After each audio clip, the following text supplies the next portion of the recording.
L'usine du futur, l'automatisation, la robotisation, la part croissante de la machine et les craintes pour le rôle de l'homme dans les usines, c'est une réalité. Et je suis assez frappé par un discours assez apaisant et plutôt optimiste de la part des promoteurs des solutions techniques pour l'usine du futur, qui affirme que finalement l'homme ne sera pas remplacé, mais l'homme sera augmenté. Autrement dit, le message plus ou moins distillé, c'est n'ayez pas trop peur pour les emplois, de toute façon l'homme sera toujours là et vous allez voir, la technologie va étendre les capacités humaines plutôt que remplacer les capacités humaines. Je pense qu'il faut garder un certain esprit critique par rapport à ces promesses. Non pas que je n'y crois pas, mais je n'y crois pas intégralement. Mon analyse est que il y a d'abord tout un spectre possible. L'apport de la technologie peut être relativement léger et effectivement améliorer ou augmenter l'homme, même si le terme est des fois un petit peu pompeux. Prenons l'exemple de lunettes intelligentes qui surimposeraient des informations utiles dans l'environnement d'intervention, par exemple. Ça peut être soit un mode opératoire, soit des informations cruciales qui sont nécessaires pour réaliser les opérations. Et je pense plus particulièrement aux opérations de maintenance. Avoir un dépannage guidé, par exemple, avec des informations qui arrivent sur une visu des lunettes par exemple pendant que l'on fait l'intervention, c'est certainement un progrès et ça peut effectivement augmenter la capacité d'intervention des agents de maintenance et ça ne remplace pas la compétence maintenance. À l'autre extrémité du spectre, il y a les usines totalement noires. Et qu'est-ce que c'est qu'une usine totalement noire? Eh bien, c'est finalement un bâtiment qui n'a plus besoin de fenêtres ni même d'éclairage, puisqu'à l'intérieur, tout est confié à des machines hautement automatisées qui n'ont plus besoin d'intervention humaine. Et donc, on peut tout à fait laisser l'usine dans le noir. Et il est clair que ces usines-là se passeraient à ce moment-là totalement d'humains. Je ne pense pas que ce soit de la science-fiction, puisque sur des usines existantes, on peut déjà avoir des ateliers qui sont complètement automatisés et finalement où l'humain ne vient faire que de l'entretien ponctuel. Et donc dans ce spectre qui va de l'aide relativement légère, mais néanmoins intéressante, fournie pour augmenter l'homme, et puis à l'autre extrême, on s'en passe tout à fait parce que l'automatisation a pris le relais intégral. Il faut trouver le point à partir duquel il serait déraisonnable finalement de maintenir le facteur humain dans le dispositif. Il me paraît évident que pour celui qui va payer la note pour augmenter l'humain, à un certain moment, augmenter l'humain n'a plus de sens dans la mesure où les équipements ou ce que l'on va mettre autour va finalement devoir se limiter aux capacités humaines. Et le facteur humain devient le facteur limitant. Et donc je ne crois pas que dans le futur, le rôle des usines soit de procurer de l'emploi. À un moment, s'il est plus intéressant, quel que soit le critère de jugement, mais s'il est plus intéressant de remplacer intégralement l'homme plutôt que de lui adjoindre des aides technologiques pour l'augmenter, je pense que ce jugement ou cette décision sera prise. Donc, une analogie à laquelle on peut penser, c'est les avions de chasse militaire.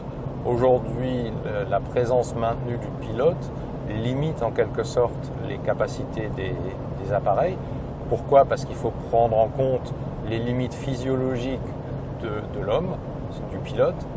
Il faut lui procurer des équipements de protection, de survie, et tout cela se fait au détriment finalement de caractéristiques telles que le poids de l'appareil, mais aussi limiter par exemple la force appliquée lors des différentes évolutions. Eh bien, s'il n'y avait pas de pilote, Si c'était un drone de combat, par exemple, on pourrait faire encaisser au drone des accélérations que le corps humain ne peut pas encaisser. Et donc aujourd'hui, tant qu'il y a le maintien d'un pilote aux commandes, ça limite de facto un certain nombre de caractéristiques. Un avion de chasse qui est piloté par un humain suppose aussi des interfaces homme-machine pour que le pilote puisse commander son avion. Si c'était un drone autonome, eh bien, toute cette complexité d'interfaçage homme-machine n'aurait plus lieu d'être. Et s'il est piloté à distance, eh bien, c'est un autre type d'interface qui est nécessaire, mais probablement d'un poids et d'une complexité moindre que ces interfaces qui aujourd'hui sont nécessaires du fait de la présence des pilotes. Je pense aux exosquelettes. Dans certains cas, ils peuvent être judicieux, c'est-à-dire d'augmenter la force physique ou de réduire la pénibilité pour l'homme qui reste nécessaire ou souhaitable au sein de l'opération concernée. Mais il peut y avoir des cas où finalement on peut se poser la question, est-ce qu'il est raisonnable de doter un humain d'un exosquelette et de dispositifs annexes, ou ne vaut-il pas mieux développer un système totalement autonome et automatisé et ne plus avoir à prendre en compte le facteur humain. Par ailleurs, dans ces usines du futur, avec la technologie qui va donc augmenter l'homme, oui certes, mais qu'en est-il des plus humbles? Est-ce que l'on va pouvoir pallier le manque de compétences et ainsi pouvoir recycler des gens qui faisaient des travaux plus basiques, les amener à quelque chose de plus évolué, de plus pointu, même en les bardant de technologie? Il faut se poser la question. Et aussi, aura-t-on besoin d'autant de personnel? Donc le discours un petit peu apaisant que la technologie ne va pas détruire autant d'emplois, etc., peut-être, mais en tout cas, est-ce que tout le monde est transférable? Est-ce que tout le monde est recyclable pour les nouveaux postes qui seront à pourvoir?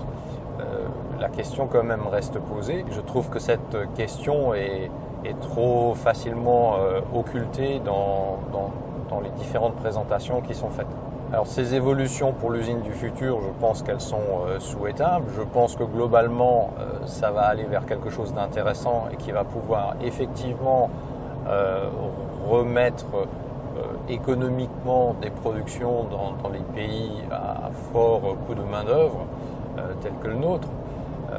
Et je suis plutôt, je vois avec optimisme l'évolution.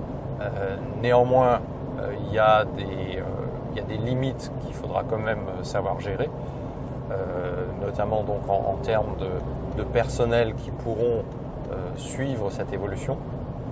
Lorsque les solutions technologiques vont se populariser et vont se déployer dans les usines, ça va se faire de manière graduelle. Donc on aura une coexistence durant une certaine période entre un mode de fonctionnement qui est celui qui est en place, que je vais appeler traditionnel, et qui maintiendra encore tous les types d'emplois que l'on peut avoir à l'heure actuelle. Et il y aura une partie qui aura déjà basculé dans un autre mode qui sera probablement plus automatisé ou dont les acteurs auront plus d'aide technologique. Et donc cette période transitoire va être celle qu'il faut exploiter pour justement amener les bonnes compétences à évoluer, celles qui le peuvent, et celles qui ne le peuvent pas, eh bien, à trouver des solutions de reclassement que j'ai du mal aujourd'hui à envisager. Et je pense que il faudra trouver les solutions dans le contexte. Cette période transitoire, il faudra l'utiliser pour faire migrer les gens qui ont les compétences ou les capacités d'apprentissage suffisantes vers les nouvelles formes de travail, et les autres, eh bien, il faudra profiter pour vérifier quel type de reclassement et quel type d'emploi on peut encore leur procurer.